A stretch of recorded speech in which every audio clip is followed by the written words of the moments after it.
You don't need expensive gear to start a faceless YouTube channel. I get it.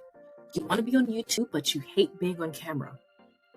I'm going to show you my exact simple workflow for creating a video with just my phone, desktop, and a free app.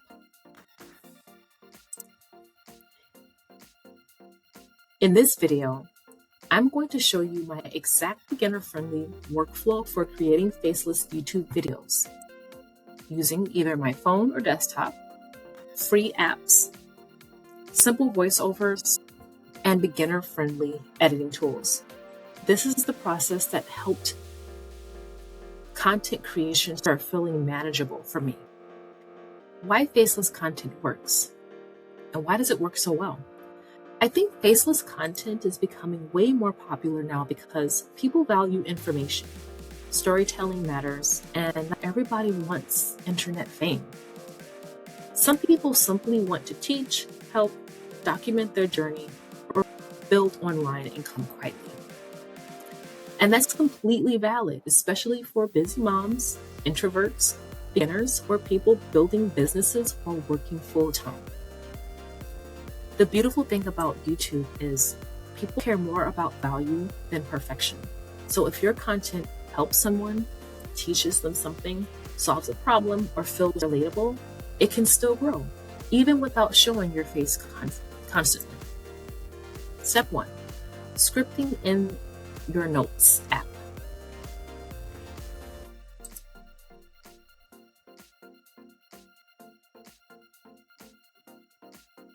So in my case, I use Notion. Notion is the Notes app that I depend on very heavily. What I do is I keep all of my scripts very simple. I usually structure my videos such as with the hook, the main points, examples, and final takeaways. And often what I do for Instagram, it'll be a one-liner hook, and it'll be a short caption kind of on the second slide. And then there'll be a caption underneath the reel, giving people more material to kind of dive in and get more details on what message it is that I'm trying to send. But the attention is grabbed within the reel, within those first two, I would say 1 to 2 seconds. And that's it. I don't try to sound overly robotic or overly polished. I mostly write talking points, conversational thought, and I use some transitions just to make it flow a lot easier. And honestly, scripting inside the Notes app or Notion removes a lot of pressure because it's already on my phone. So there's no complicated setup. There's no fancy software, and this, simple systems help me stay consistent. And one thing I wanted to make mention of, I want the videos to feel natural. I want them to feel relatable and beginner friendly.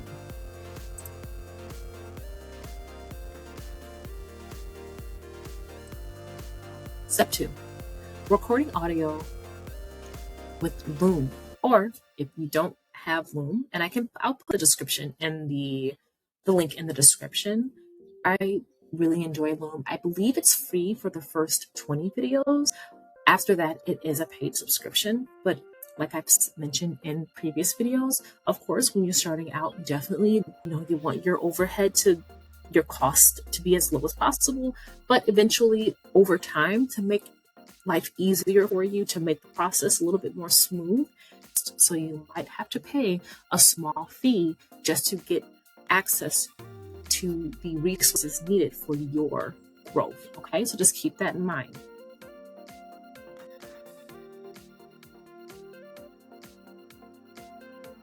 So within Loom, I record my voiceovers. So what I do is it's an on-screen recorder. So it's recording everything on my screen, and it's also recording or capturing my voice as I'm talking over it, right? So that's it. I'm not using an expensive microphone. Actually, I don't know if you guys have noticed, but the quality has improved very slightly. If I do say so myself, I sound a little bit better. Earlier videos, it's annoying. Sometimes the audio kind of goes out. I'm still not sure if my computer or if it is the microphone, but I believe the microphone has improved the quality, sound quality, just slightly. Mention it in the comment, or just let me know in the comment if you do hear a difference. I would really appreciate that feedback. But this microphone is not expensive. I think I didn't pay any more than probably $15, if even that much. I'll put the link in the description. It was through Amazon and I got it within a day, Prime Life. So, but again, there was no expensive, the microphone didn't cost a crazy amount. No, I don't have a studio setup. Now, obviously, better audio equipment can help later. So again, if you are in a space where you don't really have the money to invest in a microphone, it can, that's something you can do later, but I would just get it out the way. Again, this was only $10, about $10 to $15. I'll put the link in. So it'll save you guys the trouble of, scouring the internet for a decent microphone. But beginners don't need to spend hundreds of dollars to start practicing content creation. And here's a few beginner tips. So you want to record in a quiet room. That may be hard for some of us who have a full house. We have kids running around, and sometimes we have pets who like to introduce themselves. But if you don't have that, you just got to make best with what you have, okay? Something that I'm still working on: speak slower than you think you need to. Sometimes I can speak pretty fast, so that's something I have to remind myself. And then smile while talking. People can hear the warmth in your voice. Don't panic over small mistakes. The really cool thing about Loom, you can just record all the way through, and then once you're done with the recording, you can cut out little areas and whatnot that you don't need in your video. So you can always pause and re-record sections. The goal is progress over perfection. You guys are probably going to be tired of me saying that, but it is very much true. Step 3, finding free B-roll. So what I primarily use Canva. I use Pexel as well. I sometimes use Google search, so I'll just type in what I'm looking for and I'll just throw that in there, and it'll give me some suggestions, and keyword searching, that helps as well. Okay, so as far as the visuals are concerned, for faceless content, your visuals matter because they do help. They maintain the attention, they support your message, and then they can create emotional tone. I usually, like I said, find my B-roll using Pexel, Canva, and sometimes stock footage libraries. So if I go through Google search, I might be able to find something there.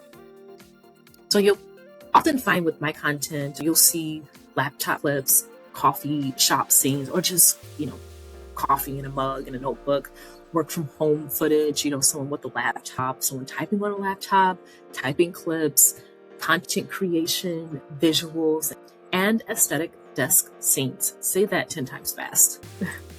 And because my niche focuses on beginners, busy moms, and simple online business, I try to choose visuals that feel calming, relatable, and realistic. You don't need cinematic movie footage. Simple visuals work perfectly fine, especially when your message is strong. Step 4, edit everything in CapCut. Now, I use CapCut as well. I can include that link for you in the description if you are interested. And I do want to preface this, and it's something that I need to get in the habit of saying more of. It is an affiliate link, so if I am an affiliate, I will earn a commission from that. So just going to let you guys know. Okay? But I record my videos with Loom, and then I add to CapCut to add any audio or additional clips when needed. Then I pull everything, I pull everything to CapCut. And personally, I think CapCut is one of the easiest editing apps for beginners, especially for faceless content. CapCut, Loom, they work really well as far as being very manageable when it comes to editing. One negative with Loom, and this is probably why CapCut would definitely outrank them when it comes to the ease of use. I don't know if I can, but I don't think I can. If you're trying to add clips, you have to add clips to the end of the very first video that you have sitting in queue. If that makes sense, it probably doesn't. But in CapCut, you can add the clips wherever you like. So that, again, CapCut definitely is easier for beginners. All right, so I usually import my Loom recording and then add visuals on top if I need to. Then I trim unnecessary pauses. They do have features on there where you can trim pauses, get rid of the silence, so on and so forth. Add captions. I don't really do a lot of those, but you can do that. And then, keep transitions very simple. Usually when it comes to the transitions of a video, I already do that through Canva, so I don't really have to worry about that too much with CapCut. So I think beginners sometimes over-edit videos because they think everything has to look super advanced. Clarity matters way more than fancy effects, especially in educational content. People are there to learn, feel encouraged, and get value, not watch Hollywood production. You're creating value around their product. My biggest mindset shift about YouTube. One thing I'm learning is that YouTube rewards consistency and clarity more than perfection. And I think a lot of beginners delay starting because they assume they need expensive gear, perfect editing, professional lighting, or confidence first. But confidence usually grows after creating, not before. That's been one of the biggest lessons for me personally. So if you've been wanting to start YouTube, but keep thinking, I don't want to be on camera, I hope this video showed you that faceless content can absolutely work. You don't need expensive equipment, or I should say advanced editing skills, or perfect confidence to start creating content that helps people. Sometimes your phone, your voice, and a simple message are more than enough to begin. And if you want to see beginner-friendly tools and resources I'm personally using while building my online business in real time, I've linked everything below. That includes the link for Loom, CapCut, and Notion. I am not an affiliate of Notion, but I really do enjoy that app, so I will include that for you as well. And if this video helped make YouTube feel less intimidating just a little bit, make sure to subscribe because I'm documenting this entire journey step by step while balancing work, life, and building this business alongside you guys. I'll see you in the next video.